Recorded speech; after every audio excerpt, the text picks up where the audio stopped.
Hello students, कैसे हैं आप सब। मैं विवेक मिश्रा, आपका फिजिक्स टीचर, और हम पढ़ रहे हैं क्लास 11th की फिजिक्स का चैप्टर नंबर 3। ठीक। और चैप्टर का हमारा नाम क्या है? Motion in a straight line. मतलब स्ट्रेट लाइन में किस तरीके से मूवमेंट की जाती है। मोशन का मतलब आप समझ रहे हो। ठीक है, movement of a body is called motion. कोई भी बॉडी अगर मूविंग कंडीशन में है, ठीक है, अपनी पोजीशन को चेंज कर रही है, तो मोशन में है।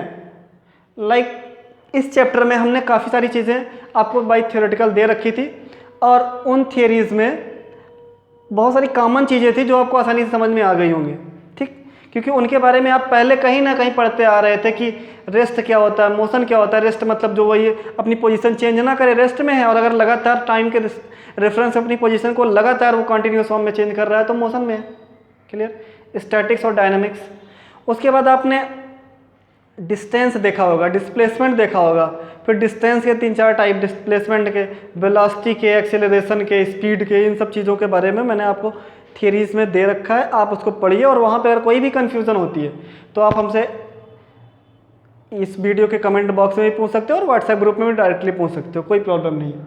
ठीक है, तो इस चैप्टर की शुरुआत में हम करने जा रहे हैं उन्हीं थियरी से रिलेटेड कुछ न्यूमेरिकल्स, जैसे डिस्टेंस और डिस्प्लेसमेंट से रिलेटेड कुछ न्यूमेरिकल्स मैं आपको यहाँ पे दिखाऊंगा। पहला न्यूमेरिकल हमारा, in a given figure a particle moves along a circular path of radius R. ठीक है, एक कोई ये डायग्राम, एक फिगर दे रखा है जिसकी रेडियस आर है, और ये सर्कुलर पाथ है, और कोई पॉइंट है, कोई पार्टिकल है जो उसके चारों तरफ एंटी क्लॉकवाइज, सॉरी कैसे, अभी मैं आपको दिखाऊंगा कैसे मूव कर रहा है एंटी क्लॉकवाइज। देखो, it start from point A and moves anti clockwise. कैसे मूव कर रहा है? पॉइंट ए से एंटी क्लॉकवाइज, मीन्स इस तरीके से, कुछ इस तरीके से मूव कर रहा है। Find the distance travel by the particle as it is. क्या निकालना? Distance moves from A to B, A to B की डिस्टेंस, ए टू सी की, ए टू डी की, और कंप्लीट एक रेवोल्यूशन की डिस्टेंस निकालनी है। और also find the magnitude of displacement, और उसका क्या निकालना है? डिस्प्लेसमेंट भी निकालना है। तो पहले तो हम जान लेते हैं डिस्टेंस और डिस्प्लेसमेंट होती क्या है, दोनों का अंतर क्या है। आपको थोड़ा सा वेक्टर और स्केलर के बारे में बता दूं, अगले चैप्टर में आपको दिखेगा वेक्टर स्केलर की ऐसी क्वांटिटी जिनके पास केवल मैग्नीट्यूड होता है, उनकी डायरेक्शन नहीं होती, उन्हें हम वेक्टर कहते हैं। और ऐसी क्वालिटीज़ जिनके पास ऐसी क्वालिटी जिनके पास मैग्नीट्यूड होता है, केवल मैग्नीट्यूड होता है, डायरेक्शन नहीं होती है। क्या होता है? केवल मैग्नीट्यूड, डायरेक्शन नहीं होती, उन्हें हम क्या कहते हैं? स्केलर। और ऐसे क्वांटिटी जिनके पास मैग्नीट्यूड के साथ साथ डायरेक्शन भी हो, उन्हें हम क्या कह देते हैं? वेक्टर। क्लियर। तो वेक्टर और स्केलर में इंपॉर्टेंट सा डिफरेंस आप देख लीजिए। इसमें मैग्नीट्यूड केवल होता है, और इसमें मैग्नीट्यूड के साथ साथ डायरेक्शन भी होती है। ठीक। अब इसी से रिलेटेड कुछ आपका है डिस्टेंस और डिस्प्लेसमेंट। तो डिस्टेंस अगर आपको निकालनी हो तो कोई मूविंग बॉडी है, उसने कुल कितनी दूरी तय की, कुल कितना पाथ कवर किया, कुल कितनी लेंथ कवर की, द टोटल लेंथ या total path covered by the moving body is called distance. And the shortest length, ठीक, from initial position to final position, जहां से बॉडी ने चलना शुरू किया और जहां पे एंड किया, फाइनल पोजीशन से इनिशियल पोजीशन के बीच की जो सबसे छोटी दूरी होगी, शॉर्टेस्ट पाथ होगा, उसे आप क्या कहेंगे? डिस्प्लेसमेंट। तो आइए देखते हैं यहाँ पे डिस्टेंस और डिस्प्लेसमेंट किस तरीके से निकालेंगे। पहले हम डिस्टेंस निकालते हैं। From point A to point B, ये है बी ए, इनकी सबसे पहले डिस्टेंस निकालेंगे। तो डिस्टेंस हमारी ये होगी, यहाँ से चलना शुरू किया और यहाँ पे पहुँचा है, तो यहाँ से यहाँ तक की टोटल डिस्टेंस क्या होगी? आपको ये आर्क दिख रहा होगा, जिन्होंने 10th में थोड़ा बहुत पढ़ा होगा मैथ्स, उनको ये चैप्टर जरूर याद होगा, चैप्टर नंबर 12। ठीक, वहाँ पे ये क्या कहलाता था? आर्क। अगर हमको आपको पूछें कि लेंथ ऑफ आर्क कैसे निकालते हैं, तो एक फार्मूला था 2πr थीटा अपॉन 360। यहाँ पे आप देख रहे हो 90 डिग्री पे जा रहा है। ठीक, तो distance A B is equal to हो जाएगा 2πr theta upon 360, means 2πr, radius R ही, इसलिए आर ही रखेंगे। थीटा की वैल्यू 90 अपॉन 360, मल्टीप्लाई में कट हो जाएगा 4 टाइम्स, 2 से कट होगा 2 टाइम्स, आ जाएगा πr/2, 1/2πr। ये इसकी डिस्टेंस आ गई। ए टू बी तक जाने की डिस्टेंस क्या है? πr/2। और डिस्प्लेसमेंट क्या होगी बेटा? Displacement A to B. तो आप देख रहे हो ए से बी तक की ये डिस्प्लेसमेंट निकालनी हो तो ये पॉइंट कितना है हमारा, रेडियस आर है, और ये भी कितना है, रेडियस आर है।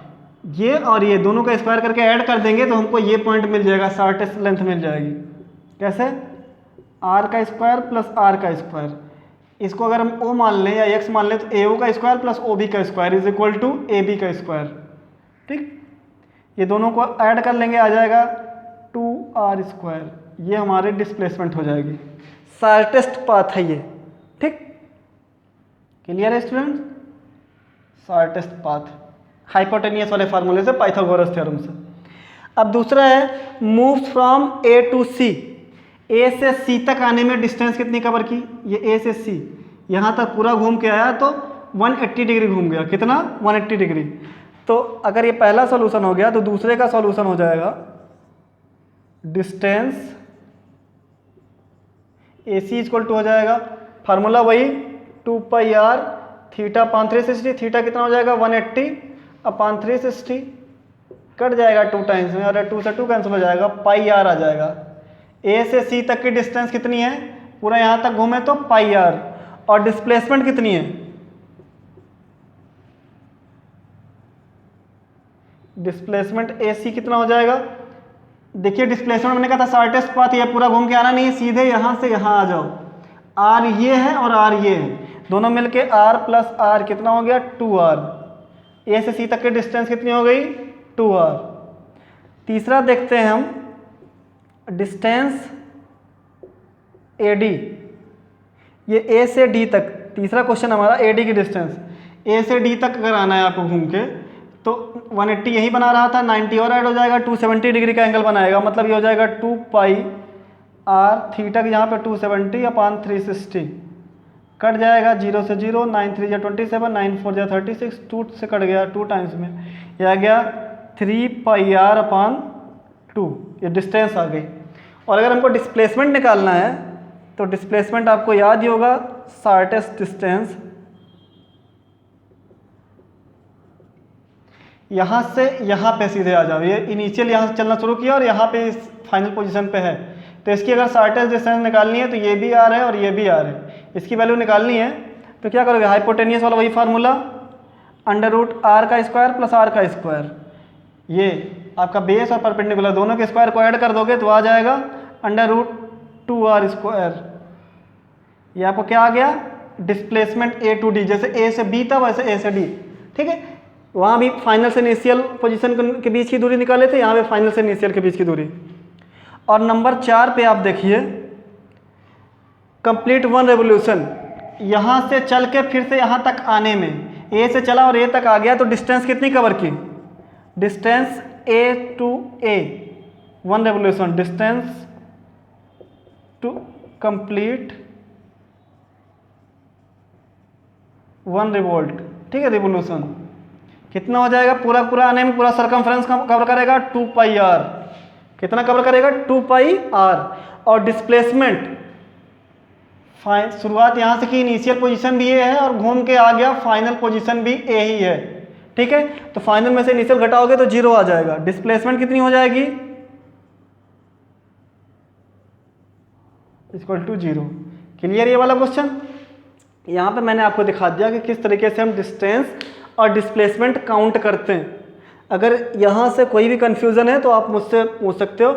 यहाँ पे मैंने सारी चीज़ें आपको क्लियर कर रखी हैं, किस तरीके से हम डिस्टेंस काउंट करेंगे, टोटल बॉडी ने कितना लेंथ कवर किया उसको देखेंगे, और डिस्प्लेसमेंट किस तरीके से जहाँ पे बॉडी है इस कंडीशन में और जहाँ से उसने चलना शुरू किया था, दोनों के बीच की शॉर्टेस्ट लेंथ निकालेंगे। क्लियर है, तो डिस्टेंस और डिस्प्लेसमेंट आपका आ गया है। इसका आप स्क्रीनशॉट ले सकते हैं और इसको आसानी से समझ सकते हैं। क्लियर, स्क्रीनशॉट ले लीजिए।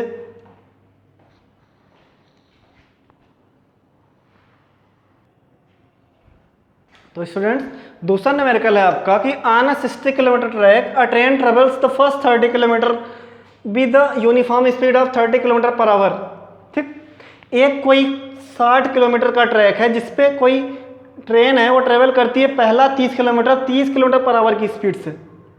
अब वो कितनी तेज चले, उसकी स्पीड कितनी कर दी जाए कि उसकी जो टोटल जो नेक्स्ट 30 किलोमीटर है उस टोटल डिस्टेंस को कवर करने के लिए उसकी एवरेज स्पीड हो जाए 40 किलोमीटर पर आवर। कितनी हो जाए? Average speed 40 kilometre per our. Means यहाँ पे गिवन हमको एवरेज स्पीड दे रखा है, टोटल डिस्टेंस दे रखा है और एक स्पीड दे रखा है, दूसरी स्पीड पूछ रहा है। ठीक, लेट कर लेते हैं, let the next speed of train be X kilometre per hour. सब किलोमीटर पर आवर में चलेगा। एवरेज स्पीड दे रखा है इसलिए वही वाला फॉर्मूला लगाएंगे, average speed is equal to total distance upon total time. ठीक, एवरेज स्पीड हमारा कितना दिया हुआ है? 40 kilometre per our. Total distance कितनी चलनी है उसको? 60। टोटल टाइम कितना लगना है ये बताओ।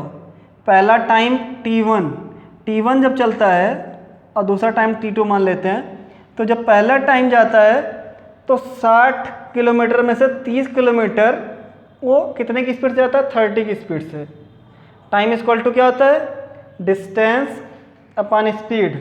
दूसरा टाइम निकालेंगे तो दूसरी डिस्टेंस भी 30 है, बस स्पीड कितनी है? x।